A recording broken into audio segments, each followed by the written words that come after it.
So your prophet became crazy because of the black magic. How we can trust a crazy man, as you said, to be a prophet of God? It was only for it lasted only for 1 year, according to Ibn Ishaq. One year? Okay, 1 year. How many Quran he made when he was...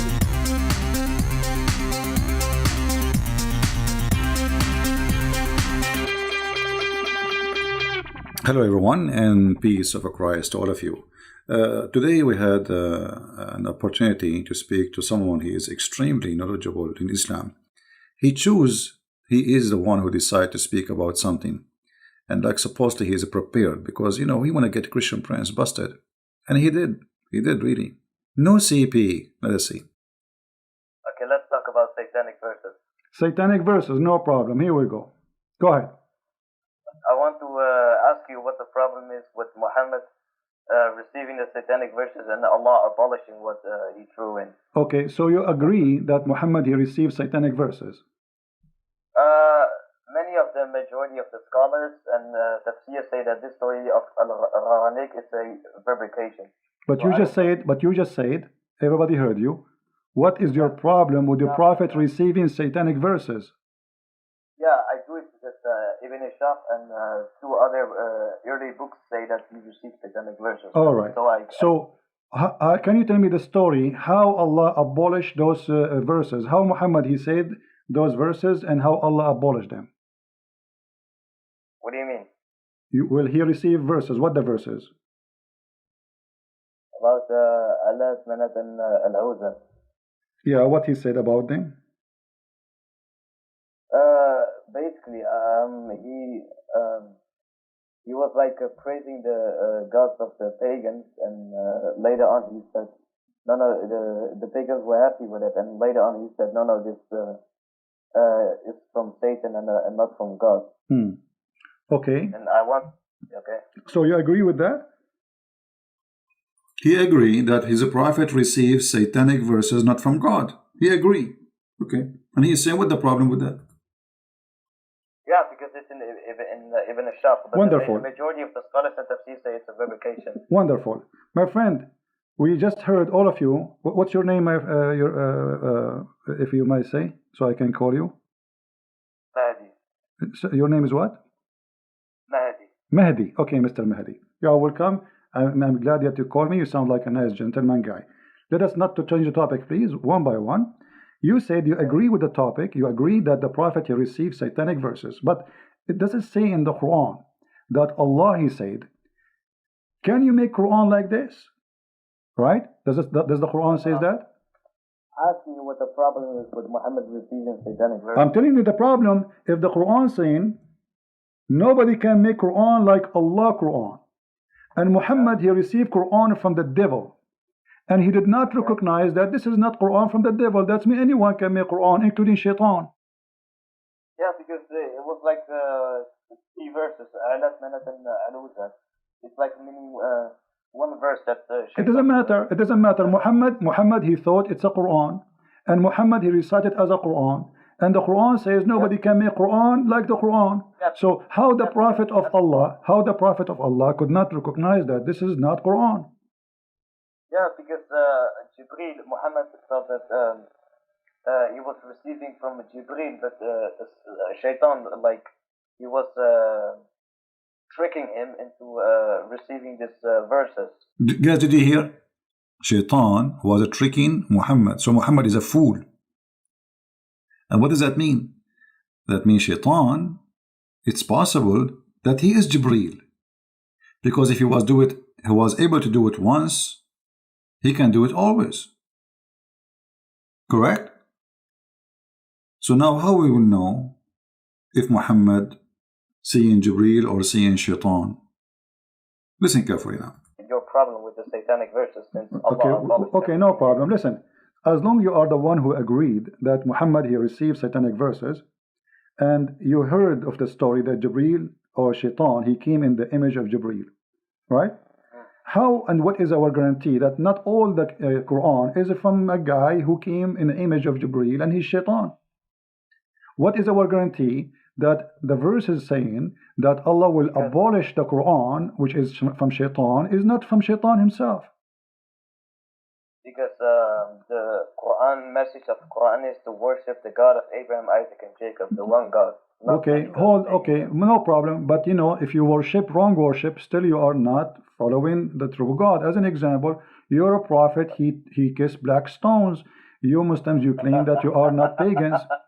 What is that from Satan or from Allah? Kissing black stone. No, he's doing that because it's holy, it's from paradise. It's holy. Where did Allah say to Muhammad, it's holy, kiss it? No. Okay, why he kiss it then? Because it's holy. Why it's holy? Because it's from paradise. Where it says that? It doesn't say that. So who said that to him? No, because in reality it's holy because it's from paradise. Okay. That's the reason it's So if a stone is coming from paradise, that makes... Guys, it's reality. It's reality. It's a stone from paradise. Hello? So what? Isn't it a stone who is located in paradise is the same as a stone located in the earth? Both of them, they are created by the same God supposedly. So what the big deal? This pagan religion, they worship any meteor fell down in the ground. It's a strange stone. So they take it and they worship it. Actually, if we go in the hadith, you will find this. This is Sahih al-Bukhari. Look what it says. Read with me carefully, please. We used to worship stones, and when we find a better stone than the first one, we would throw the first one and take the later. And if we could not get a stone, then we would collect some earth, i.e. soil, and then bring a sheep and milk that sheep over it and perform tawaf around it, the same as they do around the Kaaba, tawaf. It's a pagan practice before Islam. They go around anything they worship. Do you see it? All right, continue. Get holy. Yes. Okay, so when you go to heaven, you are going to kiss everything in the ground? No, that's different. That's when we are in heaven, but we are talking about the earthly life. What do you mean? We are now in the earthly life. We are not in heaven, so that's different. What? So what? If it's a stone from heaven, I mean, it's a stone, and kissing a stone will make you a pagan person. Let me ask you, did this stone have a duty or it's useless? What? What do you mean? The stone, you see, we are talking about Muhammad receiving satanic verses, and obviously Muhammad, he received a lot of satanic verses. One of them is the kissing the black stone. So this stone, is it useless or useful? If you touch it, then Allah on the day of judgment will forgive your sin. Okay, guys, if you touch the stone, Allah will forgive your sin. All right. The hadith says, if you touch the stone and the Yemeni corner... Did you hear it? Did you hear it? What is this? If you touch the stone, Allah forgive your sin? This is what they say to us, Islam, worshipping one God, and etc. Islam is nothing but a cult. Let us continue. If you touch the stone and the Yemeni corner, Allah, He erase your sin. How and why Allah will erase your sin for touching a stone? Because that's how Allah is making His creation. If He wants to do that, then He's gonna do that. It's His decision. What? It's a stone. You see? I mean, Okay. How easy it is, just touching a stone will make me lose my sin? Yes. Okay, why, what is the logic in that? What, okay, why if you touch, explain to me, why if you touch the stone is going to erase your sin? What will happen exactly? Then on the day of judgment, the stone will, Allah will make the stone rise, and the stone will say to Allah, this person, as such a person, touched me, and then Allah will forgive him and allow him to enter paradise. That's wonderful. So the stone now became a mediator between the man and God. Is that correct? Sorry? The stone is going to intercede for you. Yes. Okay, but isn't it the Quran says in that day there is no intercession? By His permission. Except by His permission, and the permission given to the stone? What are you talking about? He gives permission to the stone. He gave a permission to the stone to intercede. If we go in the hadith, let us do that. we will find the hadith saying, the Messenger of Allah said about the black stone, by Allah, he swear, this guy is serious, Allah will raise it in the day of resurrection with 2 eyes by which it sees and a tongue that it speak. So my drawing was absolutely authentic, as the Prophet exactly he said. No Muslim now can say Christian Prince is fabricating how the black stone look like. Can you? So now we have clear evidence of what Muhammad said, and this Muslim, Muhammadan, he was agreeing, yes, the black stone is going to come in the judgment day. You do not need to be genius to discover that Muhammad is a pure pagan person. He adopted the pagan belief before him. He mixed it with some Christian teaching, some Jewish teaching, some Hindu teaching, some Sabian teaching, which stars, and then that is Islam. Yet they claim that there are people who follow Abraham. No, Abraham, he taught you there's stones, you kissed them, and they have tongues and eyes, and they will witness for you. This is what Abraham, he taught you?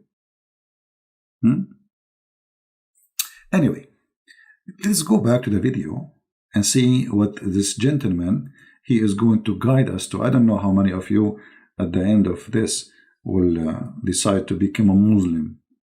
Listen carefully.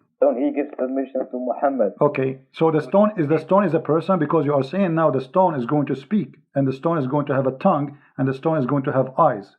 Is the stone is a person? According to the Quran, our hands and feet will also speak. Don't change topic. Is the stone, because you said the stone is going to have tongue and is going to have eyes? Yeah. Huh? Yeah, the same for Allah says in the Quran that our hands and feet will, on the day of judgment, will speak. And maybe this is metaphorical, but the stone literally is going to speak, correct? It is not. Okay, not metaphorically, no problem. Okay, no problem. Guys, it's not metaphorically. So his feet, this guy, he believes his feet is going to talk. It's not metaphorically. I was helping him. I was giving him a hand. His feet was going to talk. This is what he believed. He said it's not metaphorically. It's true. So when you go to Allah, so now look, we have many witnesses. We have your feet, your hands, and this is not metaphorically, Yeah. The Messiah, he said, this stone will witness for you. But he was talking about what? It's like, everything around you will witness in the judgment day. You cannot run away from what you did and what you said. Everything around you witness, but doesn't mean that the stone is going to talk. The Muslim, they believe in that literally, not metaphorically. Now, different Muslim, he will call me, he will say the opposite. He will say it's metaphorically. Why? Depending on the Muslim, how honest he is. This guy is being honest. Let us see. Not metaphorically. So the stone is going to witness for you in the day of judgment. Witness to whom? About what? Isn't Allah knowing everything? Oh, my friend, that is very stupid of you to say. I can raise 1,000 questions for you if you... No, we are talking about making satanic verses. What is my guarantee that this stone story is not from Shaitan? Let me show you something. Did Umar al-Khattab, he say that you are a useless stone, there's no harm and there's no benefit from you? Did he say that? He said if Prophet would have not kissed it, I would have not kissed it. Thank you very much. But he said, you are a useless, harmless stone. Yes or not? It is not useless. He said that. He said, no doubt that you are a stone, can neither benefit anyone nor harm anyone. Did he say that or not? That is not true. It does benefit because Allah will forgive you. So you are saying Umar al-Khattab, he did lie? No. Okay, if he know, well, he said the hadith in front of me and you speak Arabic. Yeah, but that's Umar ibn Khattab. That's not the Prophet. Okay, but if Umar al-Khattab saying something not true, it's a lie then. No. What do you mean no? Either you agree with him or you don't agree. No, did he tell the truth when he said that? Did he tell the truth when he said that this stone is useless? Yeah, he said that, but the Prophet ﷺ did not say that. Okay, so the Prophet contradict the teaching of Umar al-Khattab, correct? The Prophet's teaching contradicts the statement and assumption of Umar ibn Khattab. Yes. Okay, so Umar here was lying. No. What he was doing then? He made his own assumption. Okay, how a person who is living in the time of the Prophet all this time, he thought that the stone is useless, and now he is practicing kissing a stone, yet he knew it's useless. Why? How come nobody? How come none of the Muslims says to him, "Don't say that. It's useful." Because the stone, it's literally a stone. It doesn't, like, it will benefit us, but Umar ibn Khattab wasn't talking about this benefit on forgiving sins on the day of judgment. He was talking about benefit of that the stone is like a stone. It doesn't do anything to anything. Okay, hold on. He is saying, unless because the Prophet, he kissed you, I'm kissing you. He is saying you why he is saying it's useless. Kissing you is useless. So this is about now and later. Kissing you is useless. But you said the one who touched the black stone is going to witness for him in the day of judgment. Umar al-Khattab is getting your Prophet busted, saying it's not true. It's a lie. It's just a stone. No, he's making his own assumption. Assumption. So he is making false assumption, correct? His assumption is not true, no. Yeah, it's a false assumption. So let me go. So if we go in the Quran, it says that Allah. Do you notice he is struggling? He don't dare to say Umar is lying. But the fact Umar is not lying, is saying the truth. This is a stone is useless. Nobody dare to say Umar was telling a lie here. But Umar here is totally contradicting Muhammad's teaching. And how Umar became a caliphate, and how Umar is a leader and his companion, and yet he did not know what Muhammad said. How Umar have wrong understanding.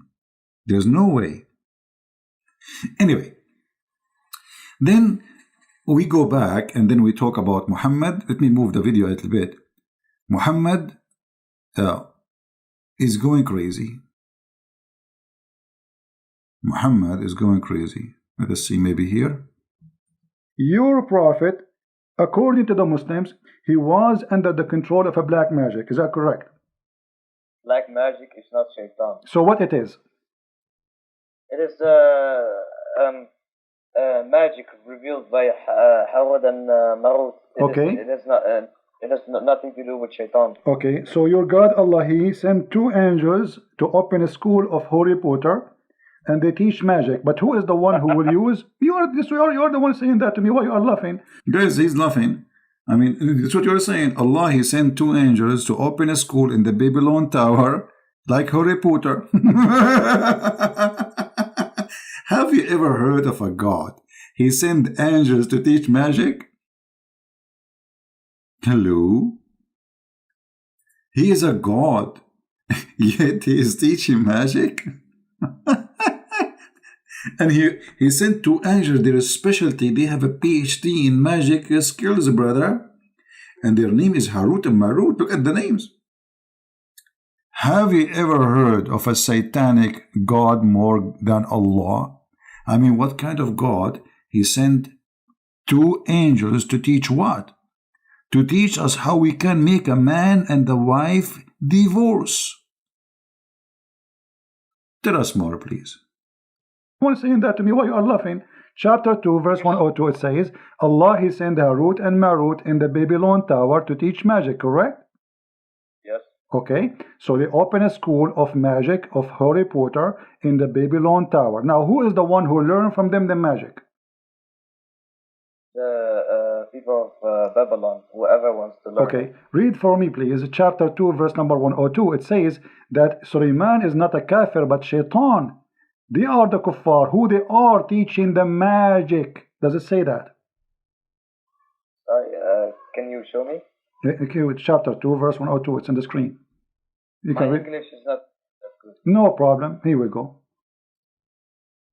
وما كفر سليمان ولكن الشياطين كفروا يعلمون الناس السحر وما أنزل على الملكين ببابل هاروت وماروت.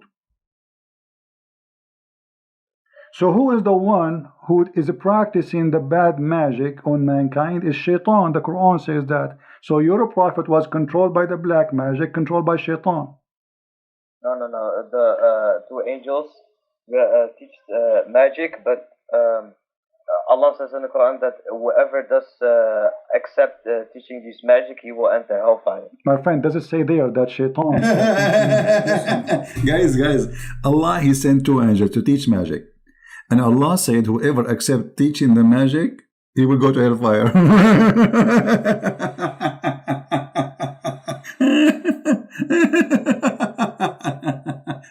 So, if you accept me teaching you magic, I will send you to hellfire. What's wrong with this religion? Am I lying? No. Okay. No what? No, wait. Habibi, I will call you back in just 2 minutes. Let us move a little bit because he will come back and we want to hear him saying that Muhammad was a crazy man. Yes. Okay. So my friend Mahdi, thank you for calling back first. Now, your prophet is under black magic. Black magic is what it is? Is it an evil thing? It is like end work of shaitan. Okay, it's a work of shaitan. That's wonderful. So by the work of shaitan, Muhammad was controlled. How shaitan was controlling Muhammad according to you? No, black magic. It was controlled. It was okay, but the black magic. Why? Is it okay? Is this magic is good or evil? I'm gonna explain. If someone wants to use black magic, he can make the person they will use the black magic on crazy, or they can do whatever they want. They can divorce his wife. Okay, so you are saying that the one who did the black magic to your prophet, he made him crazy. If someone wants to, yes, but this black magic only lasted for 1 year, according to yes, he made him crazy. Yes.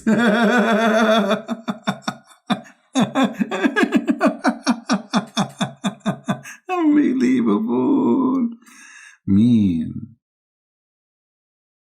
The prophet become crazy by the black magic? Crazy prophet? For how long Muhammad was crazy? Okay, hold on. So you're a prophet according to you. Okay, my friend Mahdi. You're a prophet, he became crazy because of the black magic. And you are the one who said they can make you crazy. So your prophet became crazy because of the black magic. How we can trust a crazy man, as you said, to be a prophet of God? It was only for it lasted only for 1 year, according to Ibn Ishaq. It was only for 1 year he is crazy.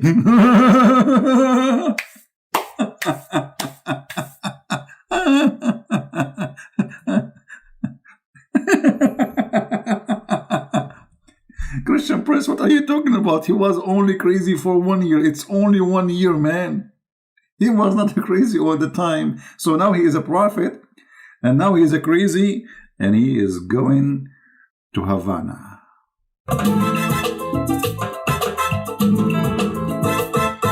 Crazy man became a prophet. Crazy man became a prophet. Crazy man became a prophet. Crazy man became a prophet. Hey, it's official now. So I want people to take this recording and share it around. The Muslims agreeing that their prophet is crazy. But he was only crazy for 1 year. It's just 1 year, Christian Prince. Not much. It was only for it lasted only for 1 year, according to Ibn Ishaq. 1 year? Okay, 1 year. How many Quran he made when he was crazy? Guys, our friend Mahdi, this is very important, he said, he was crazy, Muhammad was crazy for 1 year only. Okay, how many years Muhammad was a prophet in his lifetime? 23 years. 23 years. So we can say... Guys, we have to be honest here. I mean, come on. The prophet was crazy only for 1 year. I mean, what a big deal. So he was crazy for 1 year, and he was a fool for the rest of the years. Me.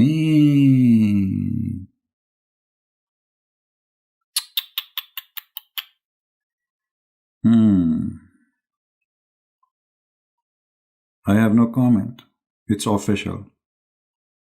Crazy God, crazy prophet, crazy stone, crazy religion, crazy people. Huh? You see, when they say black magic, this is simply fiction. What black magic? Simply, he's a crazy. This is right. He was a crazy. In the old days, when somebody is a crazy, they don't know because he look fine. In the body, he's healthy. But he do stupid stuff, crazy stuff. So they think he was bewitched. So the Muslims agreed now that two things happened to Muhammad. He was bewitched and he was a crazy. And as long they agree that bewitching is something evil and it's from the devil, that means Muhammad was controlled by shaitan, if you believe in bewitching. If you don't believe in bewitching, well, Muhammad obviously is mentally ill, and the guy, he agreed. He said his prophet was a crazy only for 1 year. What happened at the end of the year? And not only that, he said to us that Allah, he helped Muhammad and he get him out from the black magic. But how? Listen carefully. So during the 1 year of Muhammad being crazy, according to you, how many chapters Muhammad he made? But he was crazy. When Muhammad was under the influence of black magic, Allah subhanahu wa ta'ala revealed two surahs. One, I forgot the name of it. One is Surah Al-Falaq, which has 5 verses, and the other surah has 6 verses. Together, them has 11 verses, and Muhammad needed 11 knots because the shaitan, there was 11 knots to break. 11 knots. The shaitan, he made for him 11 knots. Shaitan, he made for the prophet 11 knots. This guy, he just said, it took Allah 11 months to open those knots. I mean, how powerful this God is.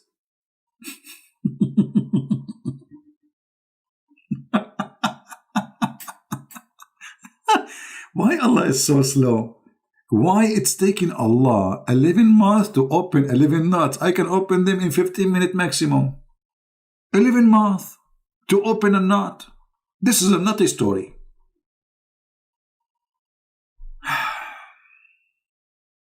I don't know what to say. It must be true religion.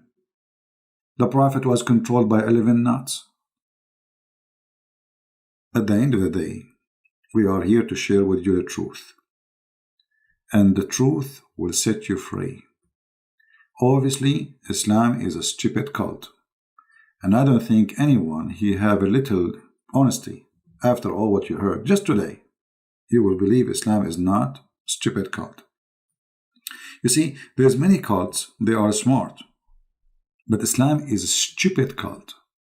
Yet this is stupid cult accepted by many people. I mean, how that can happen? Very easy. Make people not to ask questions. Make them be afraid from asking the question. Refrain from even thinking about questioning.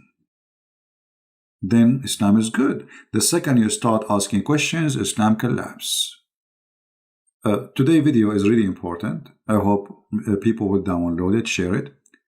Because at the end of the day, maybe now you learned, but there is somebody else who needs you to save him. Muslims, they try to deceive youth, teenagers. You don't want your son to come back home one day and say, Dad, I want to be a Muslim, or Mom, I became a Muslim. Why? Because you did not do your part. And if you think those things will never happen to you, you are mistaken, my friend. There's many people, they never thought that their kid will go to Islam. They go to school, they see Muslims, and Muslims are very well trained with the art of deception. So you need to help yourself. It's your duty to save your family. At least save your family. I mean, come on. There's millions on the internet posting videos lying about Islam, including people claim to be Christians. So your family, they are in a risk of deception. You heard the story of the guy from Australia who found suddenly a video on YouTube that his son, who is 16 years old, joined ISIS and he commits suicide bombing. How sad. 16 years old kid. They destroyed him. Literally destroyed him. Why? Because his parents did not take time to explain to him that Islam is a dangerous, filthy cult.